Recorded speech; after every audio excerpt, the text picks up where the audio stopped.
Hi everyone and welcome to Rageprint. I'm Andy and this is a special episode of our chopper build. So I'm filming this right after doing the ending for getting chopper rolling, literally 30 seconds after. And I'm going to talk about Star Wars Celebration. If you don't already know, and I'll put a link to it in the description or in the top card that goes up to that side, there is a new series called Ahsoka, starring Rosario Dawson, and that is a spin-off from Star Wars Rebels, Chopper, and also Clone Wars, and yeah, it's all interconnected, and also from where she started in The Mandalorian. Now, as far as I know, it picks up from the end of Rebels, where they're going to go look for Ezra. Come on, spoilers, it's been like 7 years since Rebels ended. They're going to go look for Ezra. And by extension, they're going to go look for Thrawn. If you've watched The Mandalorian, you know that when Ahsoka is in one of the main episodes, she is questioning someone about Thrawn. And you kind of assume she's looking for Ezra. Anyway, digressing the point. On the panel, they were talking about Ahsoka's actual series. They had all the cast at the back on the panel, Dave Filoni and most of the cast of The Mandalorian, actually. And then Rosario Dawson came on stage and she sort of gave everyone a hug, and then a couple of seconds later, she calls out Chopper. And Chopper comes on stage. You know, not too dissimilar from that. I don't know who built it, but I've got a vague idea who built it. I think I might know who built it. They're keeping stug, which, you know, they kind of have to, NDAs and all that. So when Chopper came on stage, he was noticeably different than his animation style. Now, when Michael Badley designed that Chopper, it's based on the animation, that's all that existed.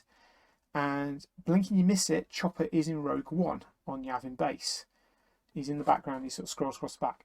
Again, that is based on the animation style of Chopper, and that was built by Mike McMaster and Mike Senna, I believe, was involved in that one. And that's the only Chopper there was. So he looks like the animation style. So this Chopper comes on stage, and I'll flick a quick picture up now, then you can see what I'm talking about. Right, so this is Chopper as he came on stage. As you can see, he is structurally very similar to my Chopper, or Mike Badley's design of a Chopper. However, there are some cosmetic differences. Now, the main one being that this panel here is a lot lighter. That's not a problem, that's just different colour paint. Everything else, colour-wise, seems very, very similar. I got a funny feeling this is a slightly different colour, and I got a funny feeling that's yellow from memory in the show, in the animation. So regardless, a lot of that is paint cosmetics. And then you come to look here. Now, that was a steerable front foot, which means that somewhere in here there's a motor or a belt that is making that a front wheel drive or front wheel steering droid. Power obviously still coming from the two sets of wheels here. Now, I'm going to ignore that. I'm not going to bother changing that. So I suppose the point of this talk is I'm at the stage where I'm ready to paint Chopper. I'm also at the stage that if I want to, I can make my Chopper look a bit more like this Chopper. Now, the greeblies are the same here. These greeblies are the same. This pipe is different. So Mike's one is a 3D printed pipe. This looks more like like a vacuum cleaner hose pipe, or potentially sort of like a split loom pipe, very similar to what's been used on the proton packs, just silver or sprayed silver. And it's got a ring on there to make the connection. I've got the split loom. I've got it for my proton pack. I've got more than enough left. I can do that and probably put something in it to make it stiff so it stays in position, and then put a ring around it to create the interface. I can even reuse the magnet connections and put a magnet either side so it sticks in place. We come to these sort of things here. So these two silver bits are new. There's some bits here that are new. And then you come to all these bits on the foot. Now, Chopper's foot, as it is at the moment, is very plain. the only bit of decoration is this thing here, which is the is magnetic and removable and access to the bottom of the ankle bolt. So you can see here we've got like button, squares. We've got a block of metal here, another block of metal here. We've got like some sort of hydraulic pipe here, and there's cables on the back. I don't think Mike's has cables on the back, so I mean, again, that's very easy to add. I've got leftover piping from braiding from doing R2's battery casings. Here we've got a red LED, so with like a new greeble. So at the moment that's just an etched panel in the print, and so it's this bit here. I can quite easily put a piece of styrene across there and there and drill a hole for an LED and just have a red LED going. I don't think it was blinking. I don't think it changed colour. Again, here where the dome arms are, I can just put some styrene around here and create a frame. Here I'm not so sure about. There's only bits I'm going to have to ignore, like that's a cutout. I might not be able to do anything about that. Again, that might sit more proud than that does. So there's bits I can do. I should point out that Mike was in at Star Wars Celebration. He was here when this happened, and he's already announced that he's going to do a Chopper Mark II.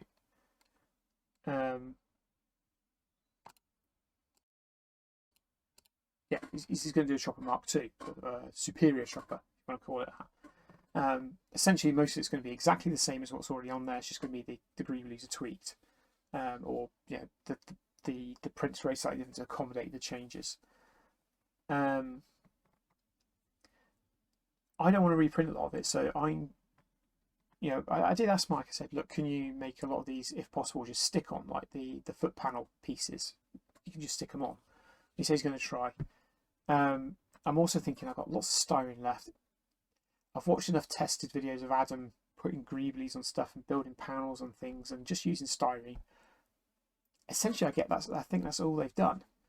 All they've done is just put styrene in and just painted over it. So if I just switch to one of the other photos. So as you can see on this one, that panel's now not tilted. It's square on. As I said before, we've got these that are sitting proud. Again, they could just be a piece of styrene with some holes cut for the little venting and then a little hole for the LED that's there. And then we have a better look at the battery boxes. There's now like a design here. There's a design in there. There's a lot more added to this, to the booster cover. That could just be a straight replacement. I'm sure that could just be pull the old one off and put a new one on. And like, in addition to this on here, there's like a pipe, and there's another circular thing here, and essentially, and these bits here and here. There's loads of little extra bits. You look at it and go, okay, that's doable. It's just panels. This is now no longer green. In the show, everyone assumed this is green. It appears not. So I suppose there could be one way of saying that the chopper we see in Rebels and the chopper we see in Rogue One is the chopper that existed at that time. This is chopper after Return of the Jedi. Yeah, Mandalorian's what, 5 years after Return of the Jedi? So who's to say what happened to Chopper in that time between the end of Rebels and Rogue One and the end of Return of the Jedi? He could have had some upgrades. He's been fixed again. Hair is always fixing him. So it could be that these are just additions, and that Chopper is still Chopper in the previous time era, and this is Chopper of the future. So you can see on the back of here, we've got a greeble here there's an LED light there. So I could certainly put the greeble on and drill an LED in there. It's not a problem. That I think is just 2 circles. I have to look at the back of Chopper. I think circles might be at the bottom here, but no, that panel doesn't exist. So interestingly, there's a new panel here that doesn't exist, and that has to be etched in, I think. And I've got a funny feeling that doesn't exist. So again, that can be etched in. The other interesting bit is around here. So on Ultimate Chopper, as in Michael Badley's chopper. This is just completely flat, and then you have the antenna coming up. Again, the antenna looks a bit more involved, but I still think that could just be a ring of styrene or a ring of something that's just quite thin, stuck on, and then gives you a panel line there. It looks like there's another panel line there, and then that gives you the dimensionality that you need, and that'll give you the same effects, and it will look like this. I mean, again, as I said before, the frame around the doors will give you the same effect. There's another blurry shot of the side. So again, like, here we go, look, battery hoses. You know, the animation chopper doesn't have battery hoses, but this one does. I think there was another picture where it shows it better. No, maybe it's the video. Ah, there we go. Here we go. Yeah, so we go. There's more greeblies on the back here. Again, that's doable. That is a red LED. The battery boxes themselves are a hell of a lot more involved. Again, if Mike's just doing a upgrade, that's very easy to just pull off the old one and put the new one on. I'd hope, at least anyway. At least that's how I do it. I work at that as a base and then just add all these extra bits on, because the back curve would stay the same. It's this bit that changes. And yeah, we have wiring coming out here and here, going into the foot, which is fine. I can do that. It's not a problem. I can run some wires out the back of there and put them in. So I guess for a little while, he's going to be a hybrid chopper.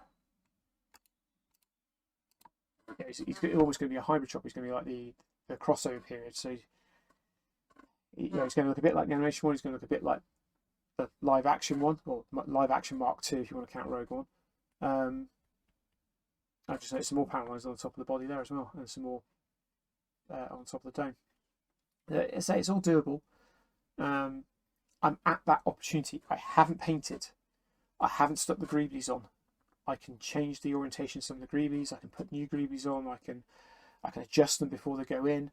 Hell, even the battery boxes, I can mess around with those to an extent and put, you know, there's an etched circle on the battery box on both sides. I can put that. I can work out what that design is. I mean, it looks like I'm not quite sure what it looks like, but anyway. If I could find something similar or make something similar, I can just stick that on. It sits proud of the battery box. It's not recessed, so at least it doesn't look recessed from here. So that's the plan. I still want to paint Chopper. I still want to get him painted, but also likewise, I'm at the perfect chance to be able to make those changes. There's a lot of them are very small changes. Strip of styrene, some glue, stick on, sand it so it's a bit more uniform, and then it gets all spray painted at the same time. Perfect. Others, like the battery, like the booster strut on the left leg, the curved shoulder, that's a bit more involved. I might just have to wait until Mike releases an update and then replace it. That's not a problem. Same with the battery boxes themselves, you know, everything. So that's what I'm thinking at the moment. That's my plan. If there's a call for it, I will more than happy do a video about putting these extra greeblies on and comparing it to the photos and trying my best to replicate it without having to redesign or rebuild Chopper. I don't have to rebuild him. I just want to add to it or cut lines in if needs be. They were thought of doing that with a soldering iron and then going all over the place, and there'll be a way of doing it. I just can't think what it is right now. So that's the plan. If you want to comment, let me know. If you want to comment on what your thoughts are, feel free to do so. Should I go ahead and do it? Should I make the changes, or should I just make him look like the animation style? I can tell you now, I will not build the penultimate Chopper. I haven't got the room, and I don't have the time to go through and rebuild Chopper again. Once I finish Chopper, I'll quite happily tinker with him and improve him, but I don't want to build a new one from scratch. So this is my chance to make it look like that one. And there won't be many people who have that option yet to make it look like that one, because they've already finished painting it, or they're too far behind in the build to get to that point. And likewise, the penultimate chopper isn't out yet, so the people who want to build it from scratch are well behind. So I could be ahead of the curve here. It sounds really daft, doesn't it? I'm going to be ahead of the curve and be the first one to have a replica of it. Yeah. It's the little things, isn't it, that make people feel better. So that's the plan. So that's what I'm going to do. I think I'm going to work out bit by bit how I can add chopper, take photos, compare it, and work out where I can change it, and then we'll go from there. Thank you for watching. Oh, sorry, before I forget, there was another bit that Chopper did. So Chopper's got the head nod. Well, actually, it's two things. Chopper's got the head nod. This Chopper, and if I bring the picture back up, so this is the Lazy Susan, I think, is the Lazy Susan, which is enabling the dome to turn. And then you can see like elements here of the head nod. The whole thing lifts up. So mainly as he's driving along, the whole head's going bop, bop, bop, bop, bop, bop, like that. And my first thought was it's on a cam that's connected to the drive, and as it's connected to a motor, and it's sort of copying the speed of the motors and sort of creating a head bob. But he also did it standing still, so maybe they can control the motor separately. There must be multiple puppeteers doing this. The other thing is the head arms. Now they fold out, I think. I haven't actually seen them fold out, but they come out the same. They look the same as mine. They got the same Rick Wave design that Tim Hebel's done, that I've copied or implemented. The claws, they pinch. Yeah, the ones on our choppers are static. They're just a static claw. These ones pinch. So you've got this dynamic. Hang on, take this off now. You've got this dynamic arm that's going, and it's doing this and like this, and and they're both doing that, and they're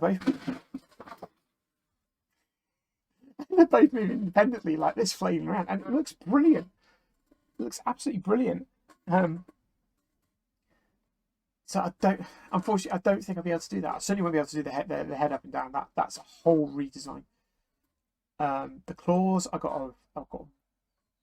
think I know how I can do it, and it's a bit of a cheaty way. And it's imagine this is the two pieces of the claw, and at the moment the hinge point is sort of here, so the claw's doing that, and then you've got the thread going through, and then as you pull the thread, it pulls the arm again this way, pulls it tight, and then into the body, it goes like that. Other way around, I don't know. So what my thinking is, and I have no idea if this will work, but if you cut the claw here and then leave that thumb glued to it, and then as the nylon tightens, it will go like that. So instead of doing that, almost it kind of does that. So it might always be stuck in kind of that position, like a duck, but that might be doable. I'm quite happy just to skip that one, because that's probably a step too far. Again, that might just be a case of changing the arm out, putting the new arm in later on. But plans. Thank you for watching. As I said, if you want to comment and let me know what you think, whether I should just go ahead and try and copy some of these, then please do. And I'll see you again soon. Bye.